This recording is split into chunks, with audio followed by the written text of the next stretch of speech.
You don't know what one you're talking about. What bird? No. Yeah. Well, we are live now, by the way, so don't call it.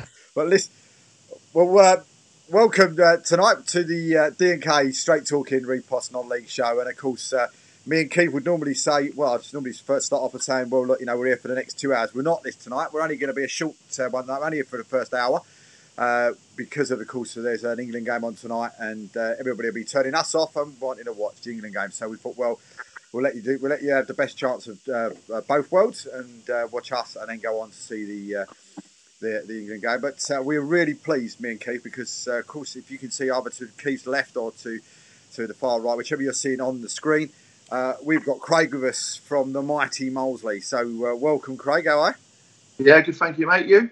Not too bad, sir. Not too bad tonight. Yeah, just recovering from a week of hell, but we're recovering the best we possibly can. But Craig, it's really sad that you couldn't come and sit next to us, because me and Dave was hoping we'd both get a Molesey shirt. Mate, we've only got for 12 of them. Right? Literally, they're worn on match days. That's it. Get a game at the same time. Yeah, right. You could do that, actually, to be honest. But shall we start off then with the games from the weekend? We'll go through these really, really quickly, and then we'll go on to Molesley and other bits and bobs during the week as well. But starting in the Premier League then at the weekend, it was Hornchurch 0, Bishop Stortford 1, and Jamie Curtin back on the score sheet. Yeah, that's two good results they've picked up, Dave. Bishop Stortford over the last fortnight. Hornchurch, we thought they might have got something at home there, because like I said, they don't normally concede too many, but it's another defeat that keeps them sort of in touch with the bottom, doesn't it? Bottom 3 or 4. Yeah.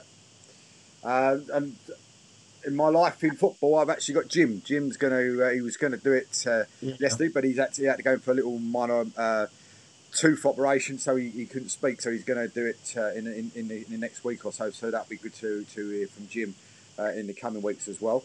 Bognor Regis Town 0, Leatherhead 4. Probably the shock of the day, is it? I don't know about shock, because on their day they've had a decent, but to go to Bognor and win 4-0 is massive. Difficult place to go. They've got a decent crowd, which is over 5,500 nearly, wasn't there? Yeah. And to win 4-0 is big, and that keeps their slim chances as well. Still, Dave, doesn't it? Yeah, it does. It certainly does. Burgess Hill Town 0, Margate 2. And it just keeps rolling and rolling, doesn't it, Margate, at a minute? Listen, Jay's doing a great job there. And we said that Margate had a good side anyway, but he's tightened them up. And we said this, I think, last week, how many goals they must have conceded since he's been there. I don't think they've conceded 3, I think, since he took over, which is unbelievable. He's just going the right way. They're only 10 points now outside the plus. Do you reckon they've left it a little bit too late to sneak in there? Yeah, most probably, but... Listen, they've got 7 games to go, 21 points. You never know. Someone always, in all the playoffs, will have a little bit of a squeaky bum, and they'll fall away. So, it's they've got a great chance. And like I said, it just goes to show what sort of manager he is and what they can do. And Margate are a big club, so they'll be a big force next season if they don't. Yeah, absolutely. Got to be favourites. Would you say early favourites before the season even starts? You would think. Well, let's see who comes down as well. Carshalton 3, Brightling Sea Regent 0, 482 there, and all of a sudden Brightling Sea look like they're going to be cutting the budget as well. So unless they get some outside help, financial help, so that's not great for Brightling Sea people. But Terry puts in everything, doesn't he, into Brightling Sea? But Peter and Carshalton flying. He does, yeah. Listen, Peter's done a great job, and I think they will make the playoffs. But I don't know. I'll ask this to Craig's. Obviously, we're going to talk Molesley anyway, and we know sort of the financial constraints over there. But do you find it strange that clubs go on social media or whatever and say they're cutting budgets and so on, or is that just looking for investors, or do you think they should keep that sort of in house? Me myself, I'd like to keep it in house if it was at Molesley. I don't know. I think it sends out the wrong message. Do you know what I mean? Like, if you're a rival club, like if it was a club near the bottom that was doing it to us, I would, you then think you got half a chance. Again, what happens in the club? Your club stays in your club. I wouldn't be putting it out there. And there's other ways to go and get sponsorship rather than doing that. Me myself, I wouldn't like it at my club. But also, yeah, I just thought I'd ask. I'm not having a go at Brighton because we like them, but just strange thing to do. That's all. Yeah, no, I think so. But going back to Carl Shilton, I don't think that's a shock they're up there. As you know, last year they were one of the best sides in the league, weren't they? Especially 3G. You get them on their 3G and they start knocking it about, you're in trouble. I think already the vultures are circling as well. I think from what I read today on Facebook and the stuff around Brighton and City saying, people will be coming in now trying to cherry pick off their best players. But you can't, Dave. Unless you put the 7 days is knackered. The transfer deadline's Thursday, or Friday. So they can't lose anyone if they don't want to lose anyone. Yeah. Folkestone, sorry, blimey, put your teeth in. Corinthian Casuals 0, Dorking Wanderers 0. Surprise there. It's a great result for Corinthian Casuals. They would have took the point there.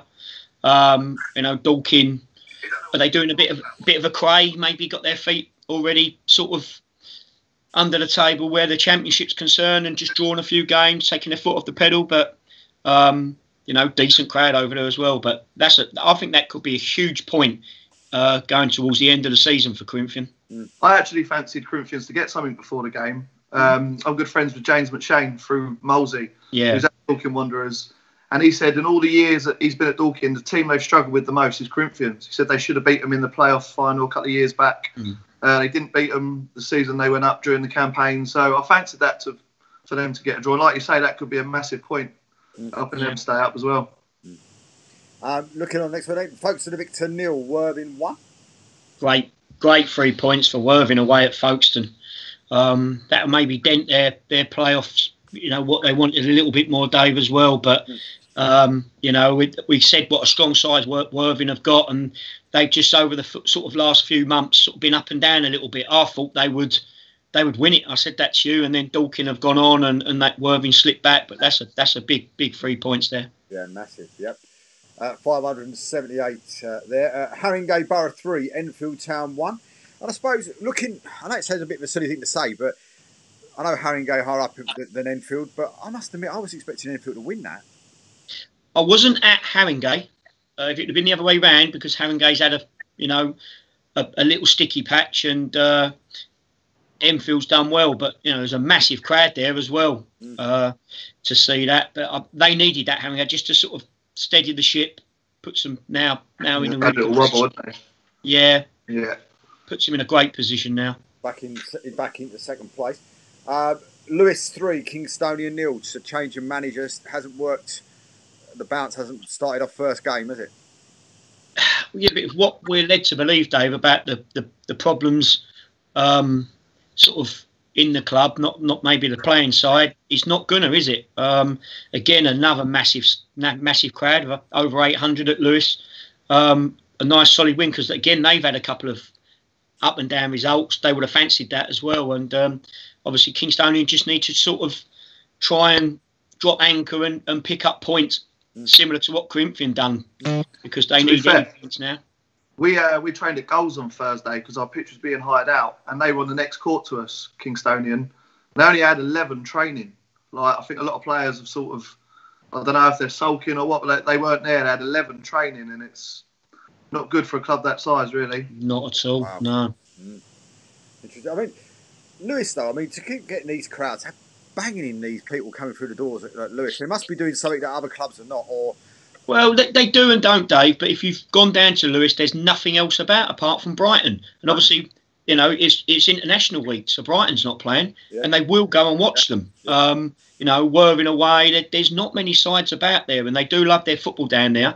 It's a massive club. There's some great people that run it. I know them really well, and I've said this to you many a time. And it is a good catchment area down there. Mersham 5, Harlow Town 1, and the slump carries on for Harlow. I feel for them, Dave. I feel for them. Got some great publicity in the last week, didn't they, with the Harry Redknapp thing? Maybe they should have signed a couple of them. Yeah. It's they seem to be conceding goals for fun, and they need to stop. I don't know if it means changing formation, changing shape. Can't get obviously much personnel in now, but just make himself difficult to beat at the moment, and then see how they go. But what we're looking at, They what's it? They got 7-8 games left. We'll look at the league tables in a minute. They are now. They need to pick up 4 or 5 wins. Yeah, I mean, Merstham, you wouldn't fancy getting Merstham in the playoffs either to run there. No, you wouldn't. They've score goals. Yeah. I remember going on the other programme about the second programme, third programme in, and Glenn Driver was on there, and Glenn said to us, "Do you know what? I've heard rumours." He said, "I think they might struggle down there this year," and then since then they ain't stopped winning. Yeah, yeah. Good side. Hayden's a good manager. He knows the league inside out. Yeah, absolutely. Yeah. Whitehawk as well. Whitehawk 0, Tonbridge Angels 4. Just going back to what Craig said, you wouldn't fancy getting Tunbridge Angels in the playoffs either at the moment. They're in a great run of form. Scoring goals, got a good squad. I'm pleased for Steve. He's had a bit of grief over the year for some obviously mindless supporters. But he's come out on top, and you've got Alex up front. He's got a lot of. He's getting his firepower back at the moment, and to go to Whitehawk, who's picked results up recently, and get a 4-0 win, massive. I think as well. Did I not see as well that their captain got injured and maybe out for the rest of the season, Tonbridge? I'm sure that's what I saw. Yes, you did, and I see that. Yeah, I was going to mention that they did. Yeah, Mr. Parkinson, isn't it? Yeah, 346 in there, and Mr. Reid, I think if I looked on Saturday, was on the bench, and Chindy was in the number 9 on at the weekend, and he's so maybe a bit of a rotate, got a slight knock. You never know. Yeah, you never know. Next year could be Charlie and Alex playing for BCD. Who knows? Can't afford 2 of them, mate. Trust me. Wingate and Finchley 4, Potters Bar Town 2, and Wingate's improvement is, a nightmare for Harlow, I suppose, in a way. But that's it's 11 goals in 2 games now in the league. Yeah, it's funny, and again, we'll talk to Craig as well about it at his team. But once you go through a stage where you all of a sudden you bang goals in like Wingate did against Harlow, that confidence just floods through, and you get someone that can put the ball in the net, or you put the ball in the net, you're going to win more games than you lose. And they've just hit that again, and that's a big result. And it is Potters Bar that are slipping the other way, Dave. Yeah, which is a shame, a real shame. We've done that one. So the table then, Dorking Wanderers, they're sitting top, play 36 with 75. Haringey then got 36 with 64. Tonbridge 36 with 63, Mersham 36 with 61, Worthing 36 with 60, and then just outside is Carshalton 36 with 59, and then Enfield Town with 55, Leatherhead with 55, and Lewis with 54. But Folkestone now dropped right down there now with 53 down in 10th. Only 7 points out of it though, Dave. Yeah. So it ain't much with these. Like I said, now, as we know, last year and every year, these last 6-7 games, that you get some really weird results start popping in now. So I think even Folkestone have got a chance. And if you say Folkestone, then you still got to look at Bishop Stortford and Bognor. Yeah. And it could be anybody's, couldn't it? To try and make it. You have a couple of dodgy results there in the next couple of weeks, and you're in all kinds of trouble. At the bottom, then Burgess Hill Town played 36 with 29, Harlow 36 with 33, Whitehawk 36 with 34, and then Wingate and Finchley 36 with 37, Potters Bar 36 with 39. Steve Curtis has just joined us from Mildenhall. Just to let Steve know, I did try and get hold of Abby again today. She's in Sweden on a UEFA refereeing training course, which Keith will be pleased to hear that she's on a training course with UEFA, but that's where she's at the present in time. So with Potters Bar not actually pulling up any sort of results at the minute, do you think they might be the one that the likes of Harlow, Burgess Hill, Whitehawk might be looking at? I think it's too late for Burgess Hill, Dave. They've got to get 8 points, and 9. They've got a minus 46 goal difference. So I think it's too late for them. If Harlow and that can get there, again, they've got minus 43. Potters Bar, but just going back to Corinthian, that 1 point took them above Potters Bar, and they've got that's what they needed. So I think it's down to them. I know Kingstonian are only 8 points, and Hornchurch as well. I just think they might just have a little bit more. I mean, looking at it though, just looking at the goals against, and Harlow's is 88 goals against. Compared to Potters Bar 46 against, Wingate 72, Whitehawk 66, and Burgess Hill 82. It'd be interesting, Dave, to have a look over the last 10 games of how many goals Harlow have let in just in the last 10. Well, I'll have a flick through that while we're going on to the North Division. And in the North Division then, it was AFC Sudbury 3, Whittam Town 1, 244 there to watch that one. No surprise, really? No, nothing really there, Dave. You'd expect them. Obviously, Whittam, you know, they're just above it, aren't they? And to go to Sudbury is difficult as well. Great ground, one of the one of the best grounds. You think I'm not just talking about the surface? I'm talking about the ground itself. Yeah, but Dave, going back, very similar to Harlow's. I don't know if you've been over there, Craig, Sudbury before, and Harlow. They had one of the best grass pitches with the pop-up sprinklers and everything. But I think they changed it for financial. But Harlow had the same, Dave. They had a lovely grass pitch as well before they took it up, and it's a shame. But yeah, no, it's a great facility. It's nice over there. We're just pulling up these Harlow results as I'm talking to you, so we'll have a look through that in a minute. Averley 3, Mildenhall Town 0. A hat-trick from Sam Bantic, 21, 36 and 63 for them. Yeah, I see that. And just going up back to the Tunbridge thing, when I write, was Tom Richardson on the bench as well? He was, yeah, he was. Good signing, Sam. I had him at VCD for a little while. We played him wide, and yeah, he was a good player. What about this one? Justin, I don't know if you'd seen bits and bobs on. Yeah, of course Justin, I had, yeah. Justin talking about Haybridge Swifts are not putting on highlights, etc., and he got absolutely roasted on Saturday night. But Bowers and Pitsy 9, Barking 0. I mean, where did that come from? Listen, on their day, Bowers are a very strong side, and but you know, no, you wouldn't expect that. You look straight away for sending offs, etc.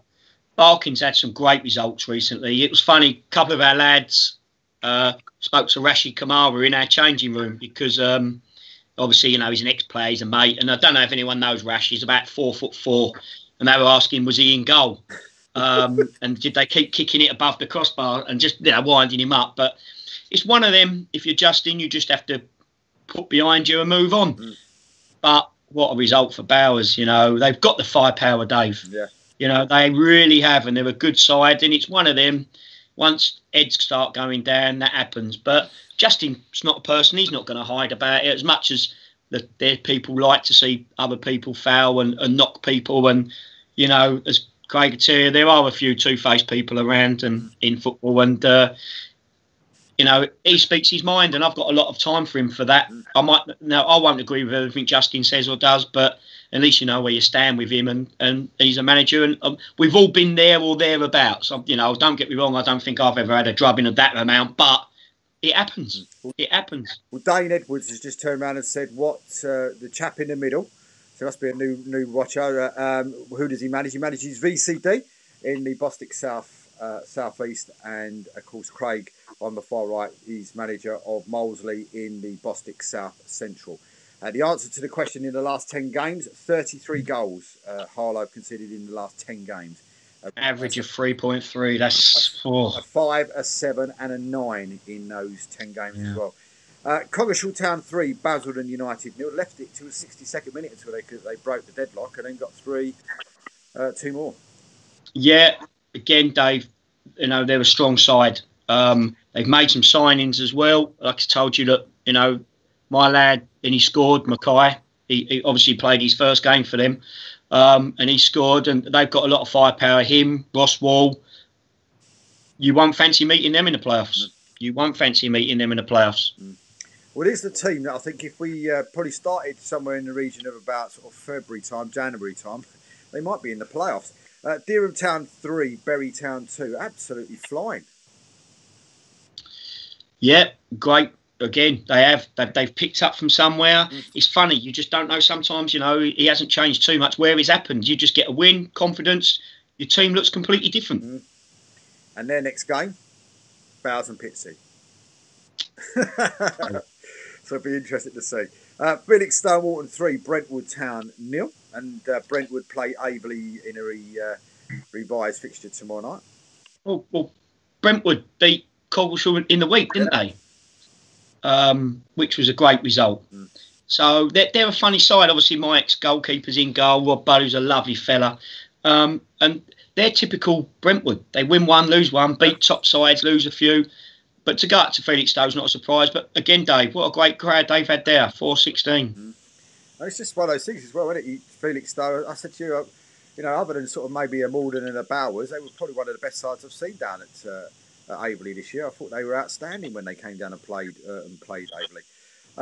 Haybridge Swift 2, Grays Athletic 1. It looked for a long time, and Grays maybe getting their second win, and they came up with a couple of late goals, and Haybridge win the game by 2-1. Yeah, it's a good bounce back there. Obviously, Julian will be happy with that. I think Jim would have been confident going into the game after the back of the win last week.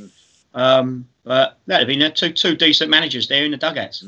Well, we had a conversation Friday night, me and Dean, and he said Romford are definitely down, and I said, well, if Romford could get anything on Saturday, would that sort of be a springboard to go forward? And for a little bit of time, I thought it might be happening, but unfortunately it didn't. It's Romford 2, Malden Tiptree 4. Yeah, no one expected them to get a result there, Dave, did they? But they've had a go.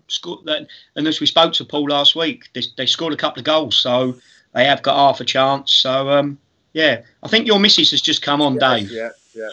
She's put, nice haircut. Who's your hairdresser? Is she talking to you, Craig, or me? Definitely, mate. I'm the only one, ain't I?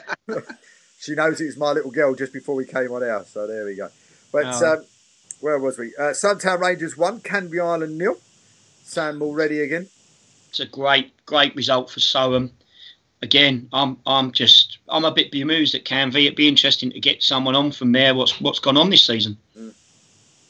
It's just amazing, isn't it? You would expect them to be one of those teams that were up there fighting for the championship rather than fighting for a playoff place, really, with somebody like Canby Island. But as you said, really surprising to see them literally all the way down in 13th and lost 16 games, 38 points, and on a minus goal difference as well, with the firepower that they had there at the beginning of the season as well. Tilbury 0, Great Wakering 3. Another sort of surprise, because you don't often get to see teams going to Tilbury and picking up the points. You don't, Dave, but I see a video from Great Wakering celebrating, and my ex-player Mark Gorbell with nothing on, having a little dance about, nothing changes there. But when you look at Great Wakering side, they've made some big signings, Dave. They've got Bobby Mason in goal. Obviously, you've got Simon Glover. You've got Tui up front. Shamil Barnwell was on the bench. You know, they've signed some big players. Big players. Shad Nagandu as well from Aveley as well. He was in there. Exactly right. Yeah. So as you say, it's big players all of a sudden, but great result for them. 3-0 against Tilbury. Let's have a look at the table then. Bowers are top and away really. 32 with 80. Rob did say we'll come on the show once the season's completed, either if he gets promoted or doesn't, and I said to him, leave off, mate, you might as well come on now, it's all over. But he said he didn't want to count chickens, but there we go. But Malden Tiptree second, 32-68. Then it's a real sort of like bottleneck. Coggeshall 32-64, Aveley 31-64, but they play their game in hand tomorrow night. Haybridge Swifts 32-64, and then a massive gap of 15 points to AFC Sudbury with 49. Bury Town then with 44, Felixstowe 44, and I think if my maths is right, one more win, I think it's 3 points maybe needed then from the three of them, Coggeshall, Aveley and Haybridge, and that'll be the playoffs definitely already completely done and dusted. Yeah, it's just positions then, who wants to play who or who can play who. Home advantage, isn't it? Obviously, Aveley will desperately want home advantage on the carpet. And obviously the other three obviously got grass pitches, but yeah, it's that'd be the first league basically done and dusted. But looking from the outside in, I mean, if you was say Aveley, for instance, I mean, is it one of those situations now where you start looking at it and thinking, well, look, I don't really, I want a home tie, yes, but would you sort of sacrifice the home tie if you didn't want to play a team that it looked like you might be getting? Don't know how you can sacrifice anything, Dave, until the last game of the season. You just don't know with results. Like I said, some of the bottom sides need points, and they might beat some of the top sides anyway. But who wouldn't you want? Who wouldn't want Aveley? Who wouldn't want, like you just said, Colston, Malden? and Abrid Swifts. They're four very good sides. Yeah, I mean, I don't think you can pick. I don't know what Craig thinks. I think you just got to whatever comes along. Just you want to keep winning anyway. Now you want as good momentum as you can take in. I mean, for me, the one to avoid has got to be more than the trip to for me. I'm not sure about that. But bottom, it's Romford at bottom. They pay 32 with 21. Mildenhall 32 with 22. 8-point gap to Whittam on 30 and 4 more to Great Waker and Son. So 2 from 3 now. Yeah. So a Great Waker obviously assigned some players to get them out, and it's worked. They're fine. Well, they keep them so and sign as well. It's 2 from 3. Well, into your league then, Craig. Yep. First up then, so we look at these games. Ashford Town 0, Uxbridge 1. You can talk to us about these, Craig. Yeah, that was a bit of a shock. They've been on a bad run, Uxbridge. Ashford at home, tough place, pitch ain't great. So I was expecting a home win there, to be honest. But I think that's Uxbridge safe. Well, they're always safe, but they must have just started looking over their shoulder a little bit. But that win, that's put them all right now, I think. Bedford Sports 3, Westfield 0. Yeah, bit of a shock again.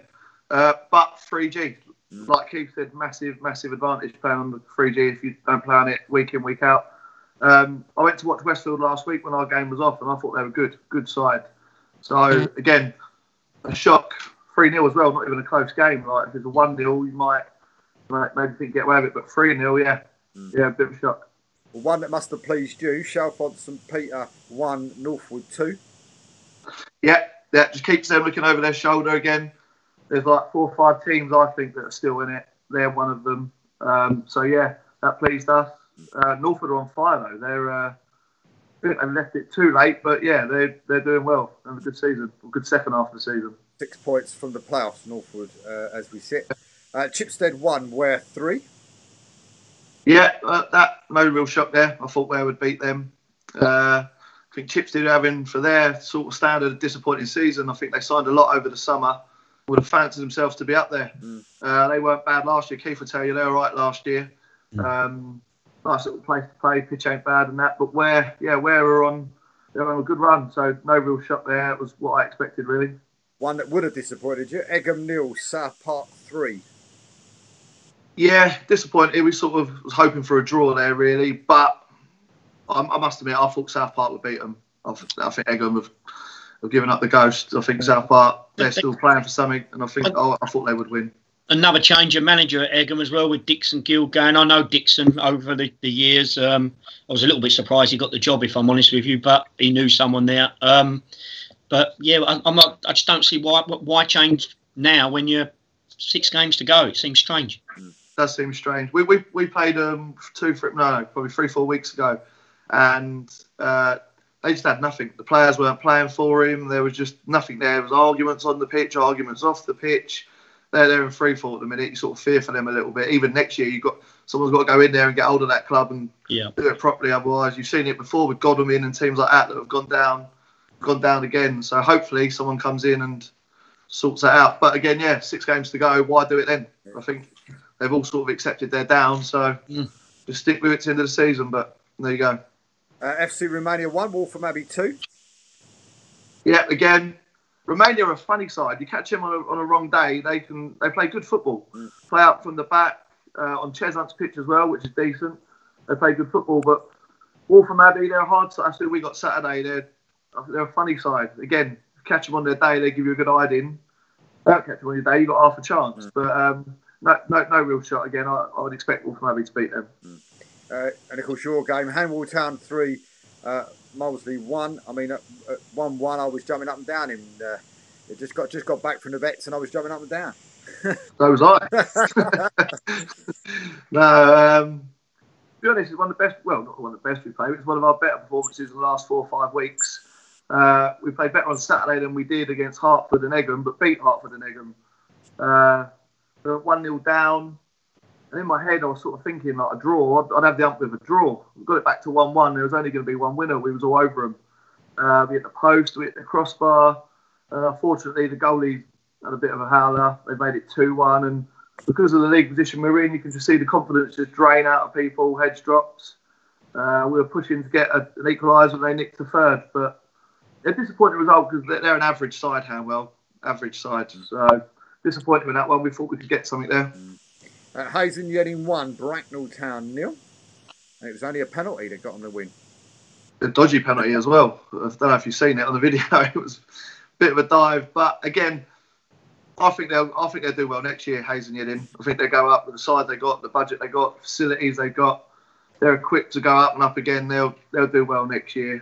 Just hope they manage the club a bit better than what they have over the years, though. That's the only worry, isn't it? Yeah, 100%.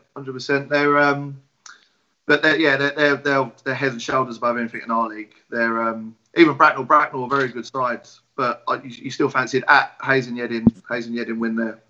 Question for you as well, while you were talking about dodgy penalties, did you actually see the dodgy penalty over the weekend in the international game where the guy was fouled? I think it was outside the box. Outside the box by about a bus ride, and the referee came running over and actually gave a penalty, and it was the most blatant free kick you've ever seen in your life. I haven't seen it. And referees and associations wonder why managers get the hump. But the lino was on that side, Dave, as well. That was brilliant. You can't tell me that they're not corrupt. Oh, that was just unreal. It must have been about at least half a metre outside the line. It was so blatant. It was unreal. The only when you see things like that, the only thing it does help that you come away and think, well, at least the decision that's gone in my game ain't as bad as that, because that was shocking, wasn't it? It's got to be the worst referee decision I think I've ever seen. It was just horrendous. It was so bad. Hertford Town 2, Marlow 2. That was a surprise. Yeah, that was, new management. They got new management again during the week, Hertford. I know a lot of the boys that were there at the start of the year have gone back, plus one or two. Chrissy Wilder, the centre half, was with us at Maidenhead. Good character to have about.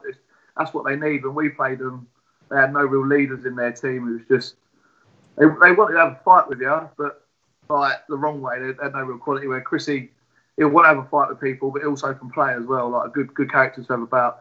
Marlow, 94th minute equaliser, wasn't it? Hertford got so. Marlow maybe thought they'd got the job done. Charlie Samuels got sent off. Again, another lad who was at Molesey.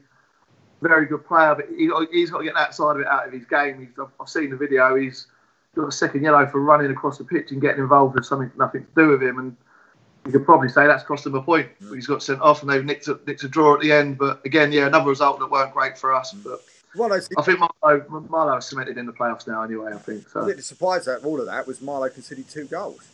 So we'd have 24 all season. So yeah, that's it. Yeah.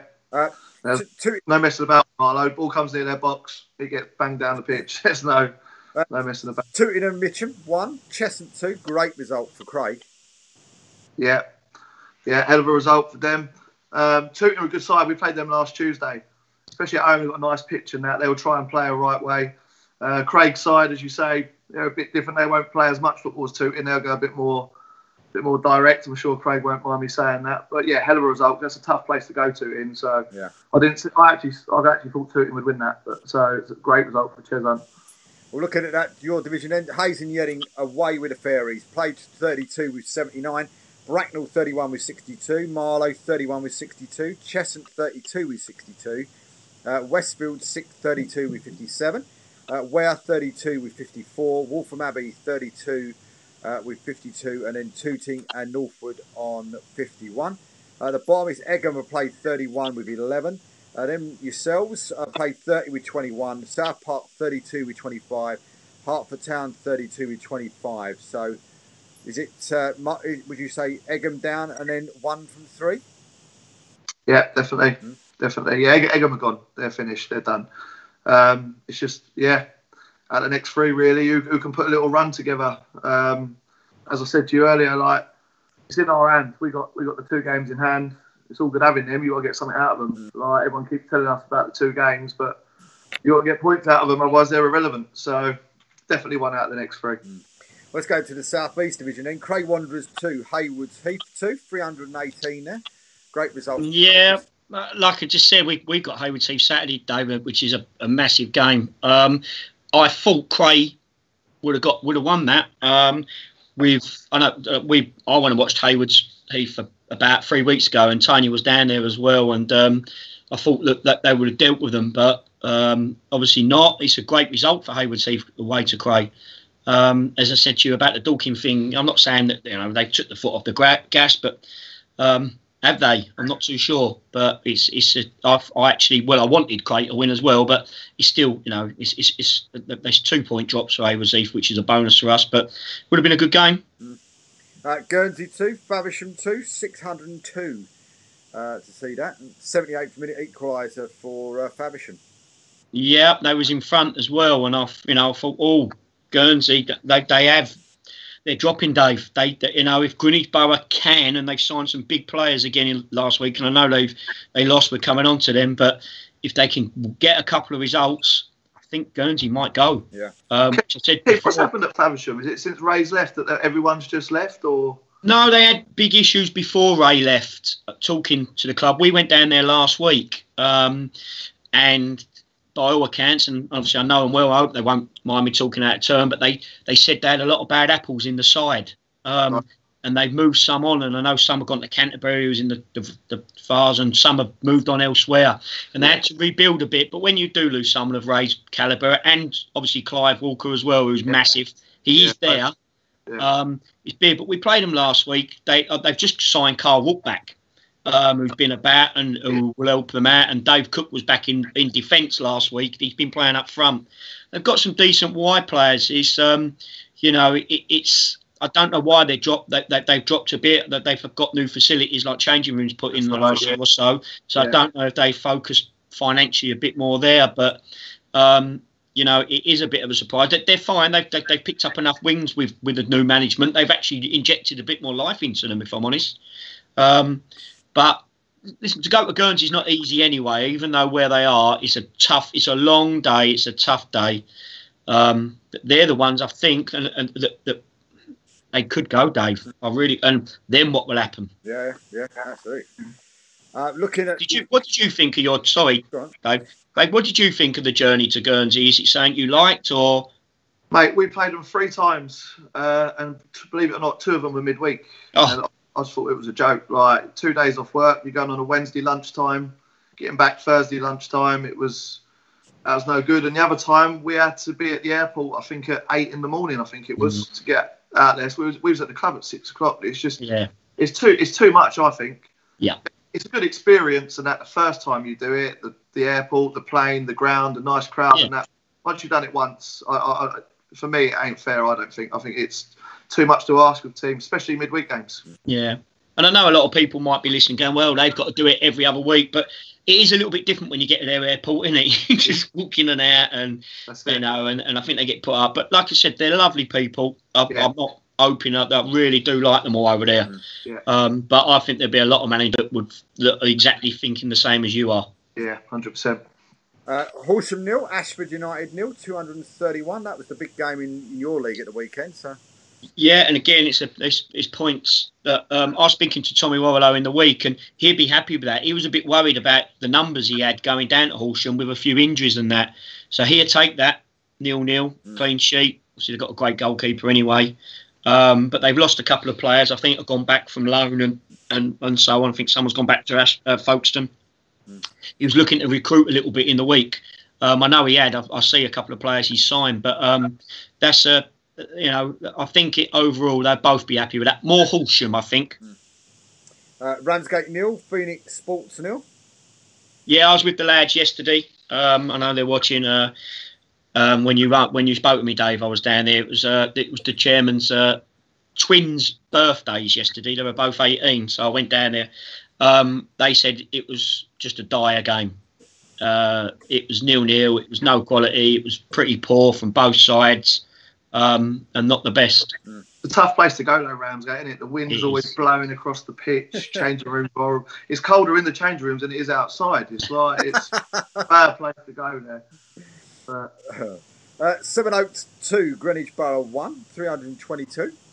Yeah, great crowd. I thought Greenwich might have got something. Like I said, they signed Jack Simitrousis in the week from Hive, who was at Greenwich. That you'll remember, Craig. Great player, can play a lot higher level. And I thought I thought he'd make a big difference. Great. It's a good bounce back for Mickey Collins. We've got to go to Sevenoaks, I think, last game of the season. So, but I think on paper, Greenwich would have looked at that and thought that is one of the games that they could pick 3 points up. So they'd be disappointed there. Well, I know Steve Salis is watching. Well, Dan's just come in and said, do we speak about the National League? No, we don't, not in this show. But if you want to sort it out for us, that we can do that, then by all means, we don't mind doing that and talking about the National League as well. Sittingbourne 0, Hive Town 3. I'm surprised with Sittingbourne's run the last few games. That they went on a great run with Chris there. He got a lot of youngsters, and I was looking at the teams they were playing up by the top and thinking they can get points there. But they've lost to Whitstable the week before. They've lost a couple now. I don't know if they lost a couple of the lads that they had on loan from Gillingham, but Hive have let a few go as well. And I actually thought they would pick something up there. So that's a good result for Hive and Sam. Three Bridges 1, Hastings 3. That's not a surprise to me, Dave. That Hastings have hit a good run of form. Obviously beating us, beating Cray, and then going away to Three Bridges, which is no easy place. It's a physical place to go down there. So they'd be happy with that. I'm friends with Martin Dine and Liam Collins, who was the manager and assistant at Three Bridges, and they felt they weren't too far away. They went on that good run, didn't they? Got manager of the month and that, and then they slumped after Christmas, but he just said he felt they were 1 or 2 short, but not too far away. But I think they'll be all right. I think they'll be safe. They're going to be safe. The problem there, Craig, and I've said this many a time on here, the reason why their discipline is appalling. Yeah. And I know we had 2 sent off in a week, but they're don't matter. They've struggled with a lot of suspensions over the course of the year. Yeah, definitely. VCD 2, Herne Bay 0. Yeah, I was talking just before we come off air, Dave. Yeah, good win for us. Nice to get back after Tuesday. A disappointment with the 2 sending offs, playing with 9 men for an hour. And we showed a bit of character. We had a few people back. We made a couple of signings. We made a bit of hard work of it. And fair play to Herne Bay. They were young and they had a bit of a go. The first half, I think we should have just put the game to bed and been out of sight. Obviously, Charlie McDonald scored for us coming back from injury. And then we laboured a bit. And second half, we was a little bit tired, I thought. Tuesday caught up with us, and they had a 15-minute spell where they put us under the pressure, and McKeeper's made a couple of great saves. But sometimes, as I said, I'm lucky. I've got 2, I would say, big players, ex-pros in Charlie and Ali Fassini, and who's obviously played 79 times for Millwall, and his second goal was unbelievable. 30 yards, just bent it straight in the top corner and won us the game and got us back on track, really. Whiteleaf 1, Whitstable Town 1. Yeah, that wasn't a surprise. Obviously, with Whiteleaf now, I think they've let a couple go, and Whitstable is a big, strong, powerful side. So, that's a result I would have looked at and thought draw, to be honest. If we look at the South East Division then, top Cray, they played 30 with 72, but only scored 67 goals compared to the others that sit top of 73, 83 and 116. And when last year, we got over 100 goals as well, but... Yeah. They've changed the way they play a little bit, Dave. They still play their football, but they've been a bit more solid at the back. They brought Tom Pippin, who anchors the midfield a little bit, and they've got no Michael Power much this year, so their centre forwards have been different. Obviously, they had Charlie towards the end of the year last year as well, so they have got a little bit of a different, but then their defensive record's miles better. Absolutely, yeah. Hastings United, they've played 31 with 59. Horsham 31 with 59. Ashford 30 with 58, Haywards Heath 30 with 56. Then we've got a 9-point gap to Hive on play 31 with 47, and yourselves VCD 30 with 47. But again, you've got a game in hand on Hive, but do you still see that you might still be able to sneak in there, Keith? The game in the week was a big blow to us, Dave, but obviously, and different things because it was our game in hand, and if we would have won that, it would have been 6 points behind with Haywards Heath and Ashford to play. And if you look at Haywards Heath and Ashford's running, they've got to play everyone. They've got to play all the top sides. So all we can do, we just said, look, get 3 points, see where we go. If we can beat Haywards Heath on Saturday, the gap's 6 points. Then with 5-6 games to go, it's squeaky bum. They've got to go to Ashford, they've got to go to Horsham, and I think they've got to go to Hastings. So all we can do is just keep trying to win and see where we go. But we just got to take it one step at a time. We've said this before. We've had a great year, but we just want to. Let's see. Yeah. We just got to try and put pressure on teams. That's all we can do. Yeah, absolutely. At the bottom then, there's only one going down, of course. Greenwich Borough are in bottom place. They played 31 with 24. Guernsey 30 with 28, and then you've got 3 teams on 31, 3 Bridges, Herne Bay and Faversham. So where do you see the one going down? Is it Guernsey? Because if you read those names out, other than 3 Bridges, it's probably the side. Or Herne Bay, of course, have got a few issues internally as well. So, I mean, could that sort of... I think Herne Bay would be fine. I think Faversham would be fine. It's Greenwich or Guernsey, but I'm not 100% sure, Dave, but I think Greenwich Borough have got to pay Guernsey. We'll have a look. We'll certainly have a look. We'll flick it up and see if we can find out if they've got a plan. But I suppose while I'm doing that, then shall we talk a little bit about Molesley? Yeah, of course. So Craig, I mean, talk to us a little bit about about the club. I mean, we've sort of adopted your side, as you know. This season, and we're looking at your results all the time and giving you as much sort of airtime as we possibly can. But I mean, tell us a little bit about Molesley. That might be a lot of people that might not know too much about the club. It's a little village club, really. It's not a massive club. Like, you've been there, Keith. It ain't like some of the grounds you'll go to. I was actually in the High Street not too long ago, Molesley High Street. I got talking to someone about football. They didn't even know the football club was there. it's hence why the gates ain't very big and that. But it's a small club. It's punching above its weight. But it's they try and run it properly. They've got good people down there. Hopefully we can get a few more points and stay up. So they're all desperate to stay up down there, so that'd be good. Good to do that, and then try and move it on next year. Well, just before we carry on, these are Greenwich's last games. They've got Sittingbourne at home, Cray away, Guernsey away, Whiteleaf at home, and Hastings at home. So it's horrific. Yeah. Well, Cray and Hastings is Hastings might already be in the playoffs, Dave. So you never know. Yeah. The other couple of games, Sittingbourne, they only have to win a couple of them, and that'd be enough. I don't know who Guernsey have got. They've got, but it's going to be tight. Well, I'll have a look at Guernsey. Once we've finished with Craig, we'll have a look at that before we finish. But I mean, the club itself. Then I mean, we always laugh and joke and say that other than yourself, Tracy seems to be doing everything, including running around doing everything. I mean, what's she like to work with? Tracy, yeah, she's good. She's I know Tracy for years. She was a school teacher when the schools I used to work. I do football coaching in the schools, and she was a teacher there. So I've known her for years. She should probably delegate more, to be honest. She tries to do everything herself. But that's just Tracy. That's because she wants the best for the club. Mark Billett, as you know, who's on here, comes on, like, watches the show a lot. He does a lot around the club. Like I say, it's not a big club, so it's literally like 3 or 4 people that have to do everything. You go to other clubs, they've got lots of volunteers that are willing to do this, that, and the other. Molesley's not like that. It's like I know lots of people say a little family club, but it is run by Tracy's family.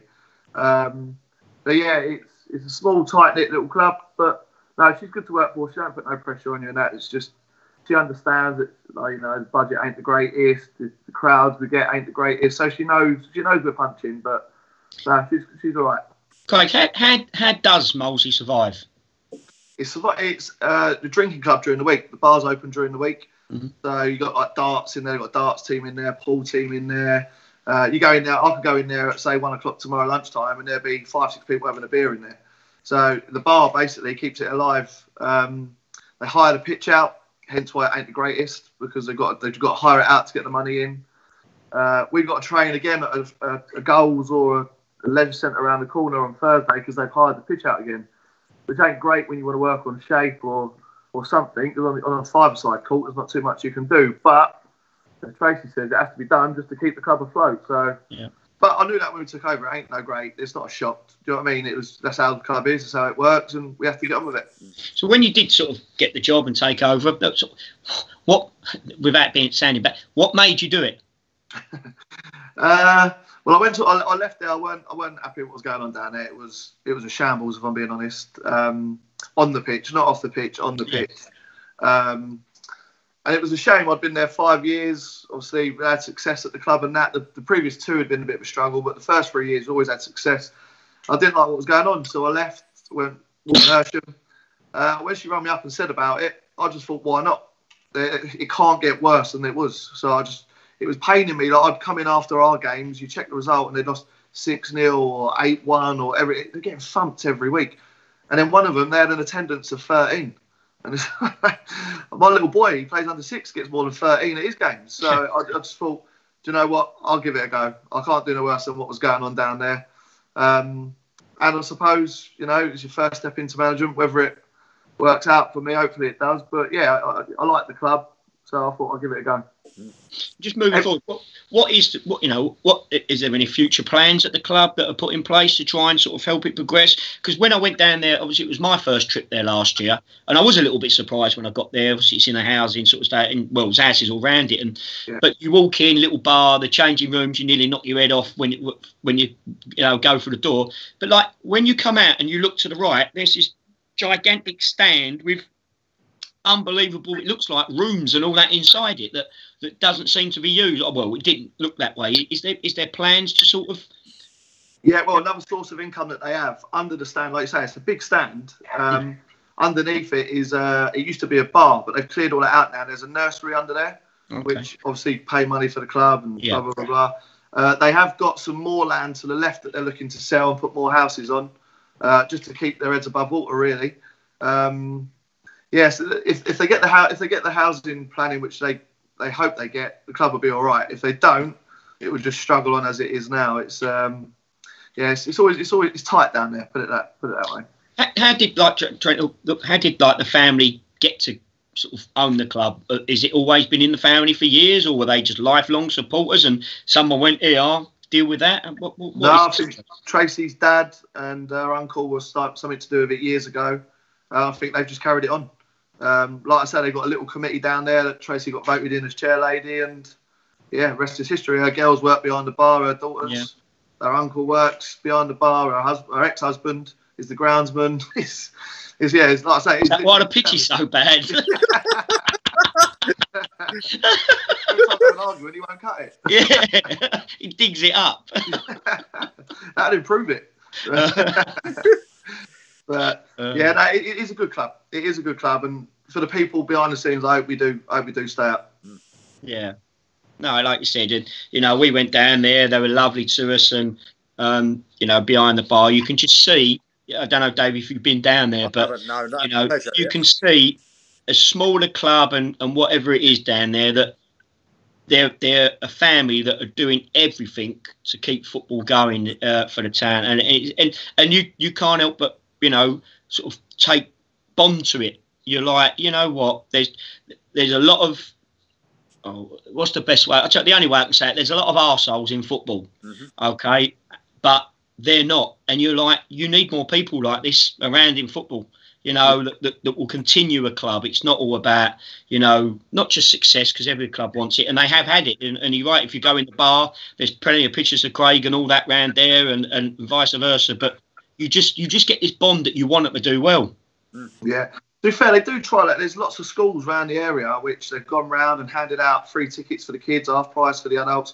Because if you look at our gates, they're sort of 50, 60, and 40 of them are the away fans. So it's like, they do try their hardest to get the gates up and keep the club going. But it's just, as I said to you before, there's so many clubs around the area. Walton Casuals, Walton Ayrshire, Met Police, Leverhead, Corinthian Casuals, Merstham, and the list goes on. Yeah. But it's like we're not that well supported. It's just, it is what it is, and we get on with it.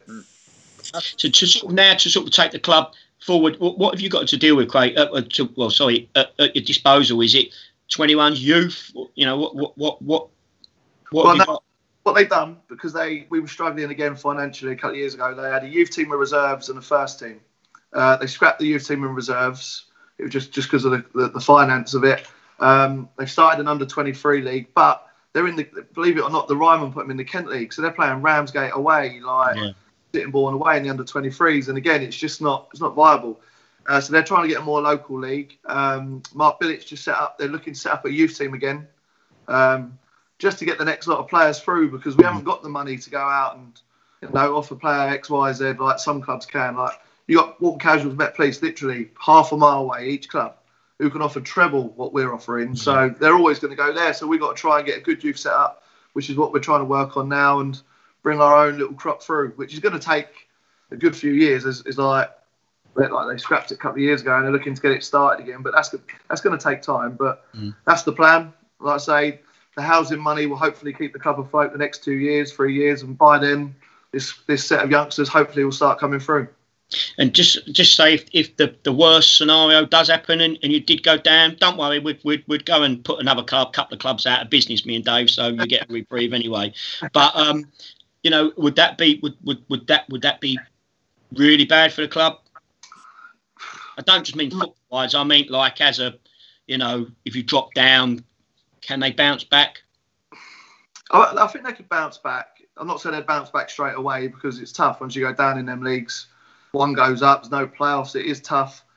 Financially, again, there's teams in the lower league paying a lot more than what we're paying. So we would probably be a middle sort of table size club in that league below. But a lot of people say to us when they come, we're a combined counties club in theory, the gates we get and the budget, etc. But I know the people down there are desperate to stay up. They see themselves as a Bostik club. I see it as a Bostik club. When I was growing up, I live in Molesey. They were in the Ryman Premier as it was back then, and they were good. They were getting 250s, 300s through the gate. So it's not always been like it is now. So I'm hoping we stay up for the likes of Tracy and the others, and then, like I say, get a good pre-season under our belt. Hopefully, kick on and not have this situation next year and sort of stabilise it a little bit. Well, just looking, obviously, I know Dave likes doing this, but he's obviously looking up at the TV. With your games coming up, obviously, Saturday you're home to Waltham Abbey, which you said. Then you go away to Tooting and Mitcham, two clubs obviously trying to get in the playoffs. Yeah. Then you go at home to Marlow, who are in the playoffs. Yeah. Westfield away, that are in the playoffs. And obviously you've got Chalfont, St Peters, Hayes and Yedding, that will obviously all be absolutely plastered by them because they've won the league. Chipstead and Northwood. So where are you seeing your points? Well, again, we talked to Dave before that you sort of Northwood last game of the season, they ain't going to be playing for nothing. If we're playing for something, we have to be bang up for it. You hope that little bit of intensity might nick you a result. Chipstead on the bank holiday Monday, they ain't playing for nothing. You hope they're all out on the Sunday, gallivanting, doing what they're doing. There could be points there.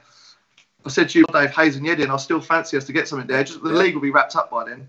Are they really going to come to Little Molesey, see the pitch and be up for it? Maybe not. If you thought, again, and we're doing this, you might have, they might say no, just to try and get your gate a little bit bigger against Hayes and Yedding, maybe playing on the Good Friday?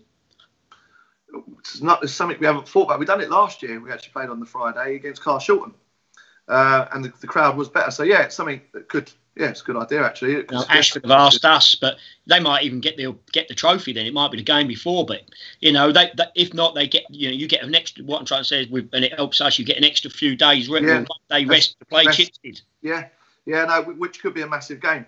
The only thing we've got going for us is South Park have basically got the same running as us. They've got to play Marlow, they've got to play Cheshunt, they've got to play Tooting, they've got to play Westfield.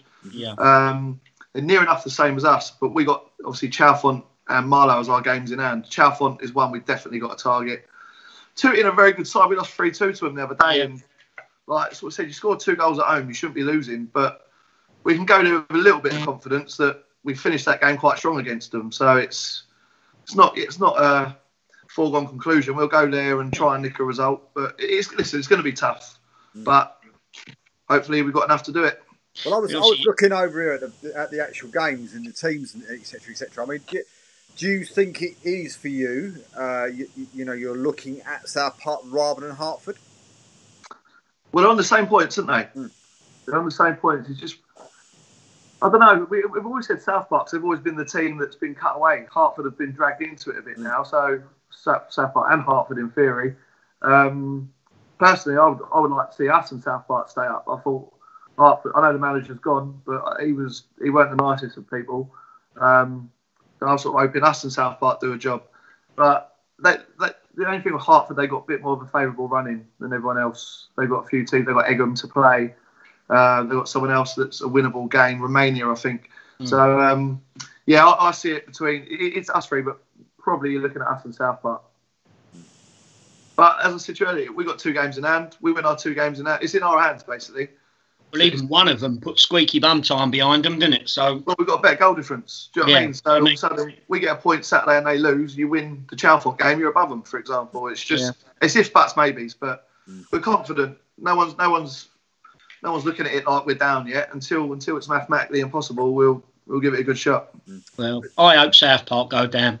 You're not like it, mate, no? I don't care. Well, the actual Mosley, come on. the actual Hertford games, they're away to Chipstead, home to FC Romania, home to Egham, away to Hanwell, home to Cheshunt, and then away to Bedfont Sports. Yeah, that's most better running than what South Park's is really. Yeah, the Egham one is your 3 points. And the South, that's what could save them. South Park's away to Ashford Town, home to Westfield, home to Cheshunt, away to Marlow, home to Tooting and Mitcham, and then they finish off away to Waltham Abbey on the last game of the season. Every team. They're gone. Every team. You've got to get 4 points out of these games. Right, Michael Spencer, I'll get on the phone. I don't know anyone at Marlow or Chipstead. You're in. Don't worry, Craig. We can fix it, can't we, Dave? Well, I could just down if you need the 3 points on the last game of the season. I'll nick down to Waltham Abbey and have a word in Michael's ear hole because he's only down the road to me. We're going to change our name, not to the Reposs, to the Repossess. But I mean, around the club, though, I mean, are they as positive as me and Keith that you're going to get out of it, or is it a little bit a case of some of them are thinking the worst? No, it's like anything, isn't it? If you go to any football club, there's some there that are adamant we're going to stay up. There's some there adamant we'll go down. Everyone's got their different opinions on it, what we're going to do.